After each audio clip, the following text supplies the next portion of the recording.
신장에서 일어나는 체액량의 조절은 호르몬과 매우 밀접한 연관성이 있습니다. 호르몬이 바로 신장에서 물의 재흡수와 이뇨작용의 역할을 하기 때문입니다. 실제 물에 대한 재흡수를 많이 일으킨다는 것은 이뇨를 차단하는 작용이라고 설명할 수가 있겠죠. 이때 쓰여지는 호르몬이 바로 항이뇨 호르몬입니다. 항이뇨, 이뇨를 차단하는 호르몬이다 라는 뜻이죠. 원이세뇨관 후반부와 집합관에서 항이뇨 호르몬의 농도가 우리 몸에 높아져서 작용을 하게 되면 실제 물에 대한 재흡수량을 결정할 수가 있습니다. 항이뇨 호르몬은 뇌하수체 후엽에서 분비되는 호르몬입니다. 그래서 실제 우리 몸의 삼투 농도가 증가하면, 즉 혈장의 삼투 농도, 다른 말로 체액의 삼투 농도가 증가하면 바로 이 뇌하수체 후엽에서 항이뇨 호르몬이 분비됩니다. 또한 혈액량이 감소하고 그로 인해 혈압이 감소해도 우리 몸에서 체액의 배설량을 줄여야 되겠다고 판단하게 되면 뇌하수체 후엽에서 항이뇨 호르몬이 분비될 수가 있습니다. 이것은 원이세뇨관 후반부와 집합관에서 바로 이와 같이 수용기랑 작용을 합니다. 수용기랑 결합을 한 다음에 실제 물이 흡수될 수 있는 물통로를 만들어주는 그러한 역할을 합니다. 그래서 이렇게 물이 세뇨관 내강에서 집합관 주세포 쪽으로 유입될 수 있는, 즉 흡수될 수 있는, 밖으로 빠져나가지 않고 그리고 다시 집합관 주세포 쪽으로 들어올 수 있는 물 통로를 직접 만드는 작용을 바로 항이뇨 호르몬이 하고 있습니다. 이 항이뇨 호르몬이 작용하는 부위는 원이세뇨관 후반부입니다. 원이세뇨관은 전반부와 후반부로 나뉘어지는데 원이세뇨관 전반부는 헬레고리 쪽에 연관성이 있고 원이세뇨관 후반부와 그리고 집합관에서 이 항이뇨 호르몬이 만들어낸 물 통로에 의해 물의 투과도를 증가하게 되고 그래서 실제 물에 대한 재흡수량을 증가시킬 수 있는 역할을 하게 됩니다. 그렇다고 이렇게 물통로가 만들어졌다고 해서 물이 지속적으로 흡수되는 것은 아닙니다. 바로 체액의 삼투 농도를 증가한 상태에서 항이뇨 호르몬이 분비됐다면 체액의 삼투 농도를 이용해서 삼투압의 밸런스를 맞춰서 물에 대한 흡수량을 증가시키는 역할을 합니다. 만약 항이뇨 호르몬이 분비되었다 하더라도 우리 체액의 삼투 농도가 정상 수치를 계속해서 유지하고 있으면 항이뇨 호르몬이 이와 같이 물 통로를 만들었다 하더라도 물에 대한 흡수량은 일어나지 않게 됩니다. 삼투압을 이용해 물에 대한 흡수를 증가시키는 항이뇨 호르몬. 그래서 소변을 농축시키죠. 밖으로 빠져나가는 체액량이 감소되기 때문에 소변을 농축하고 체액의 삼투 농도를 다시 정상으로 떨어뜨리는 그러한 기능을 하는 게 바로 항이뇨 호르몬이라고 설명할 수 있습니다. 나트륨의 재흡수와 칼륨의 분비작용에 매우 중요하게 작용하는 호르몬이 있습니다. 그것은 바로 알도스테론입니다. 세뇨관 분비는 특히나 여기 근위세뇨관 쪽에서의 수소이온, 산성에 대한 분비와 또 하나 이와 같이 집합관 쪽에서 일어나는 칼륨의 분비가 매우 중요하게 쓰여집니다. 이는 우리 몸에서 필요하지 않기 때문에 밖으로 배설하는 과정이라고 설명할 수 있습니다. 산에 대한 분비는 주로 근위세뇨관에서 일어나고 그리고 칼륨에 대한 분비는 주로 집합관에서 일어납니다. 물론 산에 대한 분비는 나트륨이 이동하는 곳곳마다 산성은 같이 움직이기 때문에 이것은 근위세뇨관에서 많이 관찰되고 여러 세뇨관을 따라서 흐를 때에 산성에 대한 분비 과정은 계속해서 지속적으로 일어나고 있습니다. 다만 칼륨의 분비는 주로 원이세뇨관 후반부와 집합관에서 일어나는데 나트륨의 경우는 우리 몸에서 매우 중요하게 쓰여집니다. 그래서 거의 100% 재흡수하는 반면에 칼륨은 체액 내에 세포죠. 세포가 이렇게 있고 여기 체액 내에 칼륨의 농도가 실제 굉장히 낮게 유지되어야만 합니다. 그래서 세포가 갖고 있는 칼륨을 세포 밖으로 이동을 시키면서 세포 안에는 안정막 전이를 형성하게 되고 세포가 실제 기능을 할 수 있는 전기적 신호가 발생할 수 있습니다.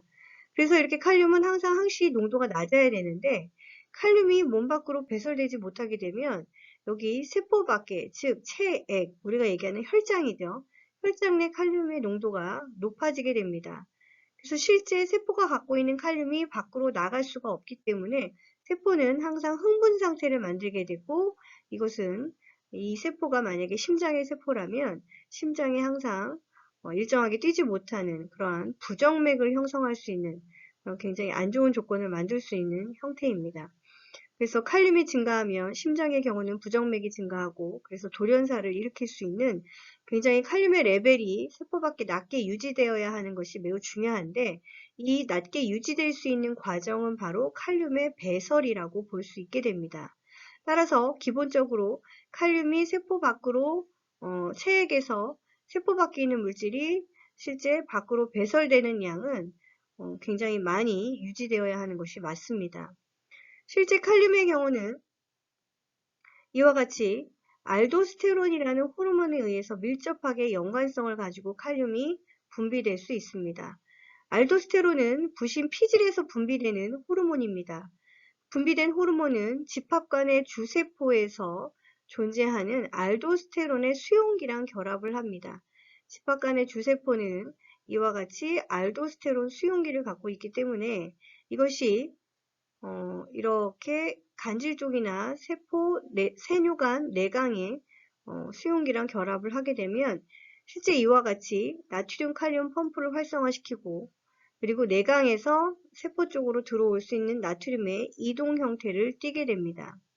실제 기저 측막에서 나트륨 칼륨 펌프가 증가하게 되면 펌프 작용을 통해 이 칼륨이 집합관 주세포 안으로 들어오게 되고, 자연스럽게 농도 경사에 의해서 주세포에서 세뇨관 내강으로 밖으로 분비될 수 있는 작용이 일어나게 됩니다. 그래서 내강의 나트륨의 이온 통로를 증가하고 칼륨의 배설을 증가시키며, 실제 칼륨이 밖으로 나가거나 혹은 나트륨이 들어오는 과정 안에서 펌프를 활성화시키는 과정, 그리고 나트륨이 내강에서 안으로 들어올 때 함께 동반돼서 들어오는 2차적으로 물에 대한 제흡수를 증가하는 그러한 현상을 일으킬 수가 있게 되는 겁니다. 집합관에서 나트륨의 제흡수 및 칼륨의 분비 과정을 증가시키고, 그래서 나트륨이 들어오면서 동시에 물을 끌어당기면서 우리 몸의 체액의 물의 양을, 즉 부피를 증가시킬 수 있는 그러한 역할을 하는 게 바로 알도스테론이라고 설명할 수 있습니다. 기억하시기 바랍니다. 알도스테론은 나트륨의 제흡수를 일으키고 칼륨의 분비작용을 일으킵니다. 이와 같은 현상 안에서 필요한 건 바로 나트륨 칼륨 펌프가 작동할 수 있다는 겁니다. 나트륨이 들어오면서 동시에 물을 동반해서 들어올 수 있는 작용을 일으키고, 그로 인해서 우리 몸의 체액량을 증가시키는, 그래서 혈압을 높이는 데 작용하는 호르몬입니다. 그래서 이 알도스테론이 분비되어야만 하는 그때는 언제냐면 바로 우리 몸의 체액량이 부족하고, 그리고 또한 우리 몸이 칼륨을 많이 갖고 있을 때, 고칼륨증을 보이고 있을 때 알도스테론의 분비가 활성화될 수 있다고 설명을 하게 됩니다. 알도스테론이 분비되는 이유, 나트륨이 세포 안으로 들어와서 체액량을 보존해야 되는, 즉 저혈압 상태의 현상, 그리고 세포가 갖고 있는 세포 밖의 조건에 칼륨의 농도가 높은 고칼륨증을 갖고 있을 때 알도스테론의 분비가 활성화됩니다. 알도스테론이 분비돼서 나트륨이 들어오고 물과 함께 동반돼서 체액량을 보존하면서 동시에 칼륨을 분비하는, 밖으로 배설하는 과정을 활성화시키는 작용을 통해 고칼륨증을 해소하는 거겠죠. 근데 만약에 알도스테론이 과하게 분비되면 어떻게 될까요? 그렇죠. 나트륨이 세포 안으로, 우리 몸 안으로 많이 들어오면서 물을 과하게 끌어당기기 때문에 일시적인 고혈압을 유발할 수 있고, 칼륨이 너무 많이 밖으로 빠져나가니까 반대로 저칼륨증을 유발할 수 있는 현상을 또 갖게 됩니다. 또 하나, 나트륨이 세포 밖에서 안으로 들어옵니다. 나트륨이 들어오는, 즉 양이온이 경사도를 따라 하나 들어올 때 누가 하나 나갈 수 있을까요? 그렇죠. 수소이온이 하나 나갈 수가 있습니다. 그렇다면 알도스테론이 너무 과하게 분비됐을 때 일어날 수 있는 부작용 중에 하나는 수소이온이 몸 밖으로 너무 많이 빠져나가 배설될 수 있다는 겁니다. 그래서 우리가 알칼리증에 빠질 수도 있는 그런 단점을 유발할 수 있게 됩니다. 그래서 체액의 나트륨의 양을 늘리고 체액의 부피를 증가시키고, 체액의 칼륨의 농도가 높을 때 이것을 낮춰주는 기능을 하는 게 바로 알도스테론의 기능이라고 설명할 수 있겠죠. 자, 이와 같이 우리가 항인유 호르몬이나 알도스테론과 같은 호르몬에 대한 이야기를 잠깐 했습니다. 실제 신장의 기능, 즉 소변의 양을 결정하고 혈압을 형성하며 우리 몸의 상투압의 농도를 조절하는데 매우 중요한 기능을 하는 여러 가지 호르몬들이 작용하고 있습니다. 그래서 이러한 호르몬들이 어떤 것이 있는지, 또한 레닌에 의해서 어떠한 작용이 일어나고 레닌이 활성화됐을 때 만들어지는 안지오텐신의 활성, 그 이로 인해서 알도스테론의 분비, 그리고 항인유 호르몬의 분비까지 열거해서 기억을 할 수 있어야지 좋겠습니다. 레닌은 지난 시간에 설명한 대로 우리 몸의 혈압이 떨어지고 출혈에 의해 탈수에 의해서 체액량이 감소되면 우리 원위세뇨관을 따라 흘러가는 체액량이 감소된 상태로 지나갑니다. 이때 치밀반이 그 여과액의 감소를 감지하죠.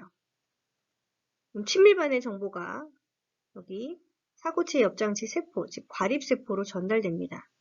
그래서 이 과립세포는 바로 레닌을 분비하기 시작을 하죠.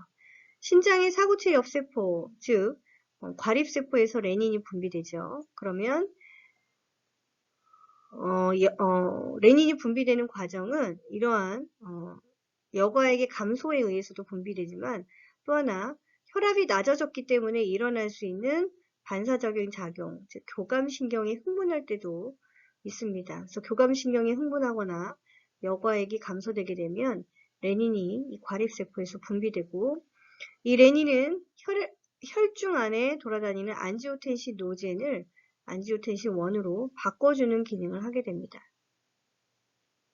그래서 이 자체로 혈압이 상승할 수 있는 작용을 유도하고 또한 여기서 여과되는 여과량을 또 증가시킬 수 있는 작용을 하는데 실제 이어질 수 있는 호르몬의 작용은 대부분 혈압을 높이는 혈압의 강화 현상으로 이어질 수 있는 호르몬의 작용이 활성화되기 때문에 레닌 자체를 우리가 혈압 강화 호르몬이라고 설명할 수 있습니다.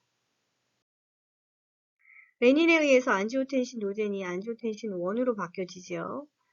안지오텐신 노젠은 간에서 만들어집니다. 간에서 합성된 물질로 혈중에 돌아다니다가 레닌을 만나면 레닌에 의해 안지오텐신 1으로 전환됩니다. 바뀌어지는 겁니다. 안지오텐신 1은 아직 비활성 상태이기 때문에 이것을 활성 상태로 전환하는 전환 물질이 필요합니다. 그것이 바로 전환 효소라고 설명을 하죠. 폐에서 분비되고 혈관에 머물러 있다가 분비되어서 안지오텐신 1에서 2로 바꿔주는 전환 효소, 컨버팅 엔자임입니다. 그래서 이걸 약자로 ACE라고 부르기도 하죠. 자, 안지오텐신 2가 활성화되면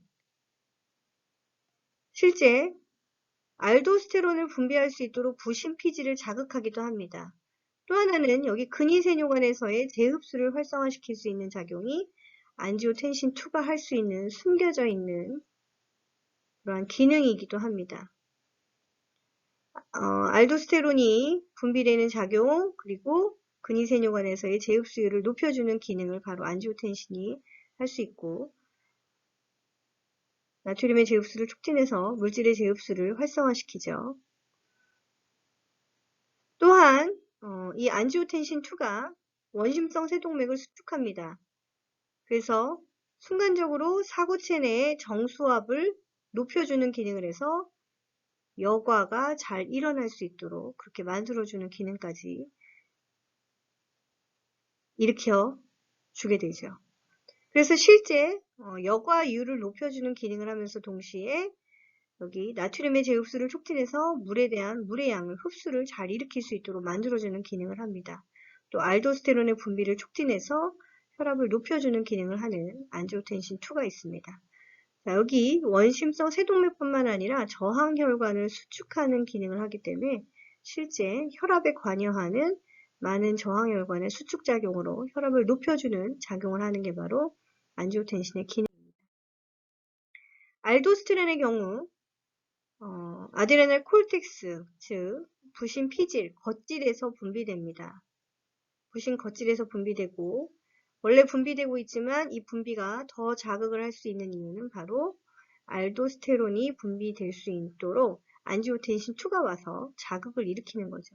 안지오텐신2의 자극에 의해서 분비가 촉진되고, 또한 알도스테론은 ECF 내 체액의 칼륨의 농도가 높아서 하이퍼칼레미아, 즉 고칼륨증을 만들어냈을 때 바로 이 알도스테론의 분비가 촉진될 수 있습니다. 그래서 실제 알도스테론 수용기에 가서 알도스테론이 작용하면 펌프를 활성화시키고 나트륨의 유입을 활성화시키면서 자연스럽게 펌프 과정을 통해 들어온 칼륨이 세포 밖으로, 즉 세뇨관 내강으로 분비될 수 있도록 그렇게 만들어주는 기능을 하는, 집합관 내의 나트륨의 제흡수를 증가하고 체액량을 증가시켜서 혈압을 높여주는 호르몬으로 작용하게 됩니다. 안티다이렉트 호르몬이라고 우리가 항이뇨 호르몬이 있습니다. 항이뇨 호르몬은 실제 원인세뇨관 후반부와 집합관에서 물 통로를 만들어주는 기능을 하는, 그래서 뇌하수체 후엽에서 분비되는 호르몬입니다. 체액의 삼투 농도가 증가하거나 실제 체액량이 감소되면 분비되는 호르몬이라고, 왜 분비되는지 그 이유를 잘 기억하시길 바랍니다. 원인세뇨관 후반부와 그리고 집합관에서 실제 물에 대한 투과도를 증가시켜서 물에 대한 제흡수를 활성화시키죠. 그래서 그로 인해 소변이 농축되고 체액의 삼투 농도를 낮추는 기능을 합니다. 항이뇨 호르몬이 일으키는 작용이 또 하나가 있죠. 바로 요소의 재순환을 활성화시킵니다. 요소가 제흡수된 요소, 그리고 나머지 세뇨관을 따라 흐르는 요소가 여가액을 따라 흐르다가 집합관에서 집합관 부세포 쪽으로 요소가 이동할 수 있게 됩니다. 왜냐하면 항이뇨 호르몬에 의해서 물이 대부분 많이 흡수되기 때문에 요소 자체의 농도가 굉장히 높아진 상태로 세뇨관으로 지나가게 됩니다. 그래서 유레아가 확산을 통해서 집합관 주세포로 이동을 하고, 그래서 수질로 이동을 합니다. 그래서 요소가 재순환을 일으키면서 재순환을 하는 그 과정 안에서 요소 때문에 바로 수질의 삼투 농도가 높아지는 특징을 갖게 되죠. 이로 인해 물에 대한 제흡수량을 더 증가시킬 수 있는 소변을 농축하는 기능을 또 보여지게 됩니다. 요소의 재순환에도 항이뇨 호르몬이 중요하게 작용하고, 재순환된 요소가 수질의 삼투 농도를 높여줌으로써 소변을 더 농축시킬 수 있는, 즉 밖으로 내보내는 물의 양을 감소하고 체액량을 증가시키는 그러한 기능을 하는데 매우 중요한 역할을 하고 있습니다. 심방이뇨 호르몬이 있습니다. 심방이뇨 호르몬은 하이퍼볼레미아, 즉 체액량이 증가하면 심방세포에서 분비되는 호르몬입니다.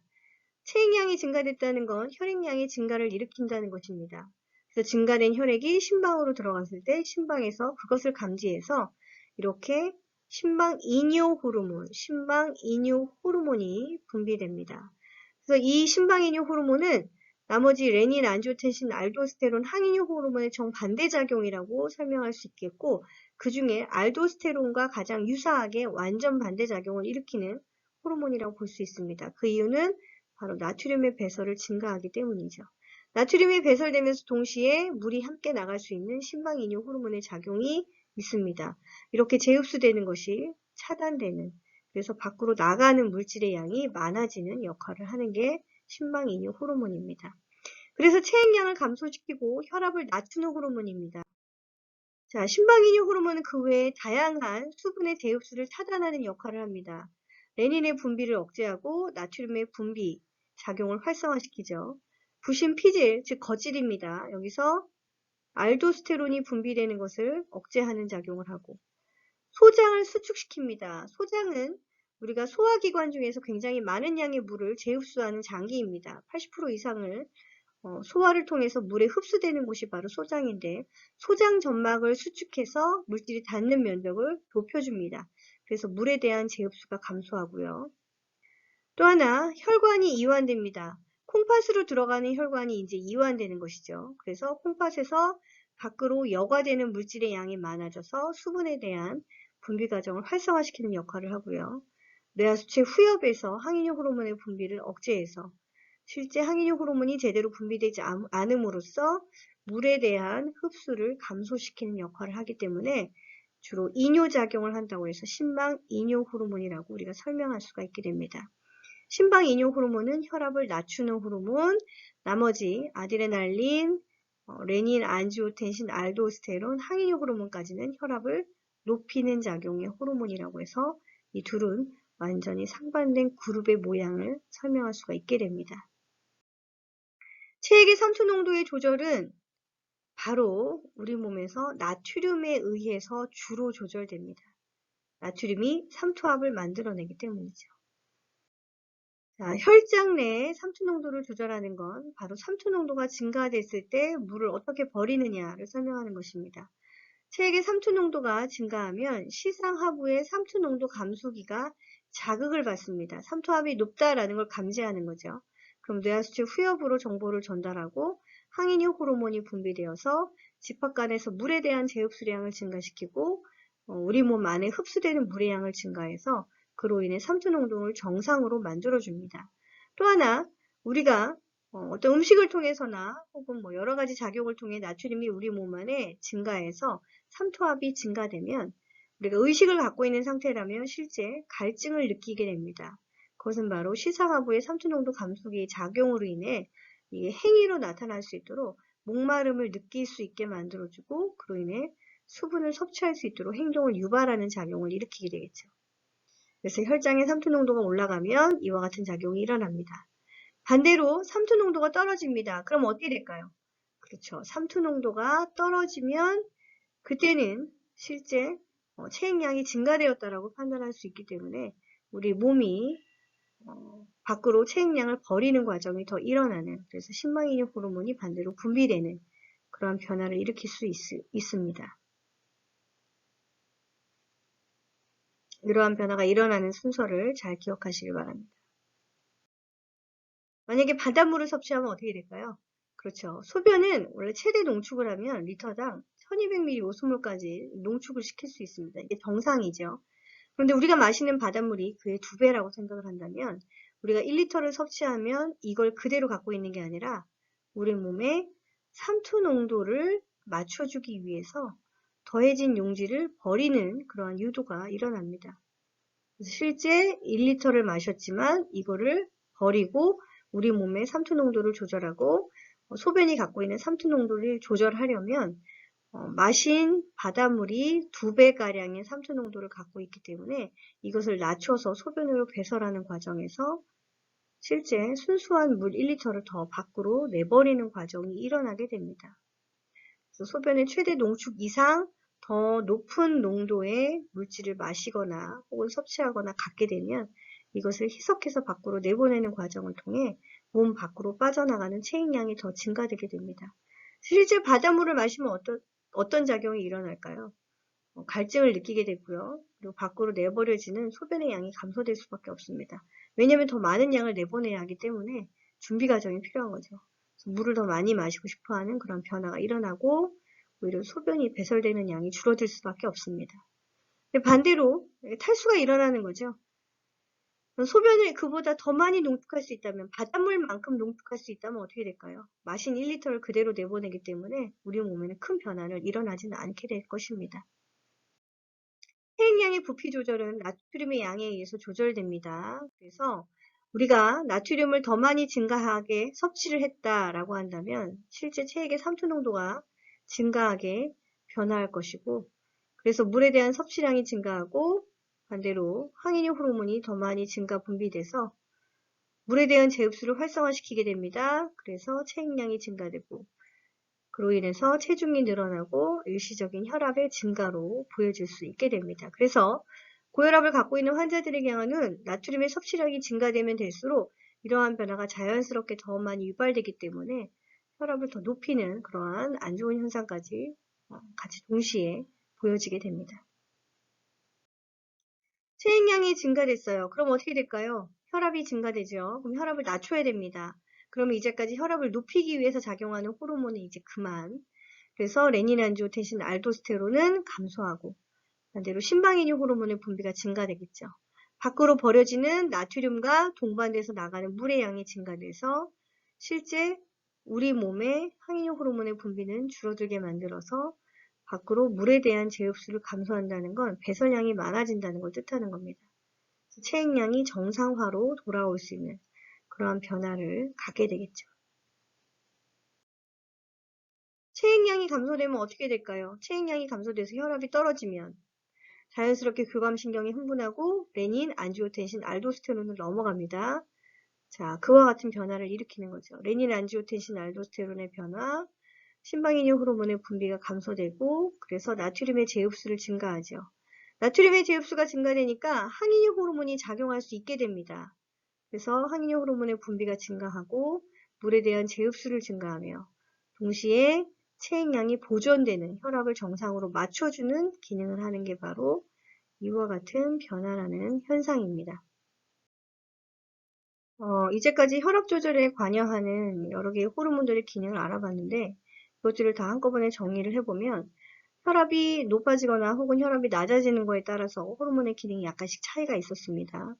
먼저 체액량이 감소해서 정맥 활류가 떨어지고 심박출량이 감소됐을 때는 혈압이 낮아진 상태로 순환이 일어납니다. 이때는 아주 빠르게 혈압이 떨어졌다는 것을 감지하는 수용기의 작용을 통해서 신경계가 아주 빠르게 작동을 합니다. 이때는 혈압이 최소 60까지 떨어졌을 때의 감지라고 볼 수 있으며 아주 빠르게 압수용기의 반사작용이 일어납니다. 우리가 압수용기라고 부를 수 있는 곳은 딱 두 개가 있습니다. 대동맥이 있고요. 그리고 경동맥이 있습니다. 심장이 박출하는 혈액이 제일 먼저 만나는 혈관의 부위라고 설명할 수 있는데 실제 이 압수용기는 대동맥, 경동맥에 있으며 압력이 60 이하로 떨어지면 감지가 더 이상 일어나진 않습니다. 압수용기의 민감도가 떨어지기 때문이죠. 그래서 60 정도까지만 떨어지면 압수용기가 빠르게 반사작용을 통해 혈압을 조절할 수 있도록 교감신경이 흥분할 수가 있게 됩니다. 압수용기는 대동맥과 경동맥, 이 압수용기는 바로 호흡을 조절하는 그 말초화학 수용기랑 같은 자리라고 볼 수 있게 됩니다. 압수용기 반사작용에 의해서 심박출량, 말초저항 값이 증가하죠. 이것은 다 교감신경의 흥분작용을 통해서 일어나는 변화라고 볼 수 있습니다. 호르몬에 의한 혈압 조절이 일어납니다. 이거는 신경계보다는 조금 더 길게 작용할 수 있는 그러한 반사작용이라고 설명할 수 있겠죠.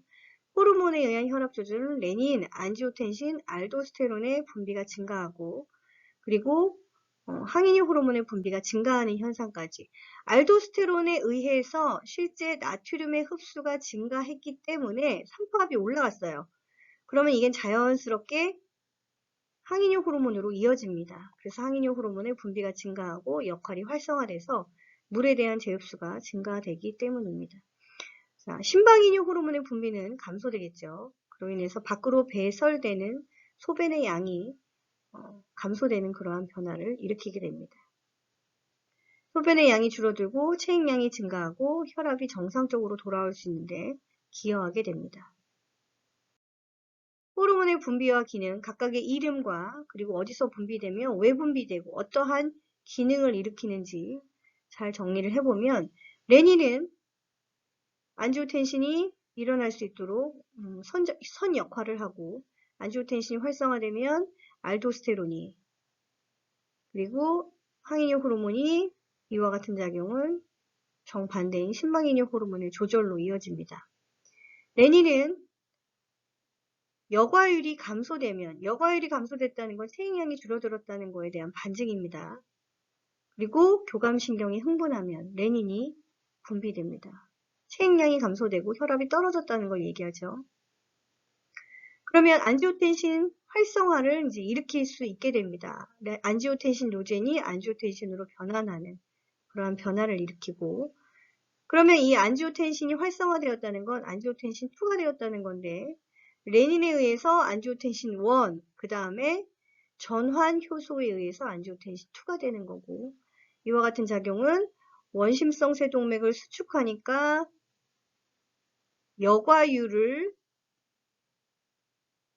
올려주는 역할을 하고요.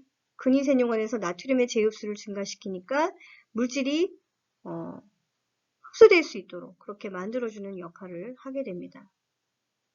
여과율이 높여졌기 때문에 밖으로 빠져나갈 수 있는 물질이 좀 많아졌다면 그와 동시에 근위세뇨관에서 나트륨의 제흡수를 증가해서 물질을 많이 흡수할 수 있도록 도와주는 역할을 하는 거죠. 그래서 체액량의 소실을 줄어들게 만드는 역할을 하게 됩니다. 또 하나 혈관을 수축하는데 이거는 혈압에 관여하는 저항혈관을 수축해서 혈압을 높여주는 작용을 합니다. 그 중에 하나가 이제 원심성 세동맥의 수축이라고 볼 수 있죠. 안지오텐신2는 부신 겉질을 자극합니다. 그래서 알도스테론이 분비되면 알도스테론은 안지오텐신2에 의해서 활성화되는 호르몬. 그리고 우리 몸이 체액이 하이퍼칼레미아, 고칼륨증을 갖고 있을 때 알도스테론의 분비가 활성화되면 이것은 나트륨의 제흡수를 증가해서 삼투압을 높여줍니다. 또 하나 칼륨의 분비를 활성화시켜줘서 칼륨을 많이 버릴 수 있도록 만들어주죠. 알도스테론이 너무 과하게 분비되면 나트륨의 제흡수가 너무 많아져서 오히려 혈압이 반대로 올라갈 수 있는 그러한 부작용을 갖게 되거나 칼륨을 많이 버리니까 저칼륨증에 빠질 수 있습니다. 또한 나트륨이 나가는 대신에 수소이온이 하나 밖으로 나트륨이 들어오는 대신에 수소이온이 하나가 나가버리죠. 그래서 오히려 알칼리증을 일으킬 수 있는 그러한 부작용을 초래할 수 있습니다. 나트륨이 재흡수돼서 삼투압이 올라가니까 이것은 항이뇨 호르몬의 활성을 유발할 수 있는 삼투 농도를 증가하는 변화로 이어집니다. 혈장의 삼투 농도가 증가하면 항이뇨 호르몬이 분비되죠. 혈압이 떨어져도 항이뇨 호르몬은 분비하게 됩니다. 왜냐하면 이와 같은 작용이 함께 어우러져서 작용이 일어나기 때문이죠. 그럼 원위세뇨관 후반부와 집합관에서의 수분의 제흡수가 증가됩니다. 알도스테론도 마찬가지입니다. 원위세뇨관 후반부와 집합관에서 동일하게 작용을 하되 그 역할은 조금 차이가 있다는 것. 자, 이로 인해서 항이뇨 호르몬이 물에 대한 제흡수를 증가하고 그리고 물에 대한 제흡수가 증가하니까 세뇨관을 따라 흐르는 요소의 농도가 높아질 수밖에 없어요. 그럼 확산을 통해서 이게 집합관으로 안으로 들어온 다음에 수질로 들어와서 수질의 삼투 농도를 높여줌으로써 실제 소변을 농축할 수 있도록 물에 대한 제흡수를 증가시켜 줍니다. 그래서 이제 혈압을 높이는 그러한 여러 개의 작용을 일으키는 호르몬이 앞에 4개가 있고 또 하나 설명하자면 부신 속질에서 분비되는 아드레날린 호르몬도 교감신경의 물질과 같은 작용을 하기 때문에 혈압을 높이는 작용의 호르몬이라고 설명할 수 있습니다. 심방이뇨 호르몬은 체액량이 증가됐을 때 분비되는 반대작용의 호르몬이죠. 그래서 이와 같은 나머지의 작용을 정반대로 일으키는 게 바로 심방이뇨 호르몬입니다. 그래서 나트륨의 배설을 증가하는 그래서 혈압을 낮추는 호르몬으로 심방이뇨 호르몬이 작용이 일어나겠죠. 자, 한 가지 더 얘기를 하자면 소변을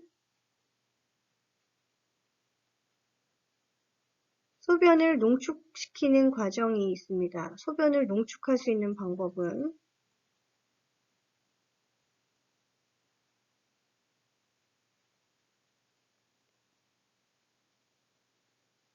콩팥을 이루고 있는 속질의 삼투 농도를 높이는 방법입니다. 이 속질의 삼투 농도를 높이는 방법은 두 가지가 있습니다. 하나는 헬레고리에서 일어나죠. 헬레고리에서 반류증폭,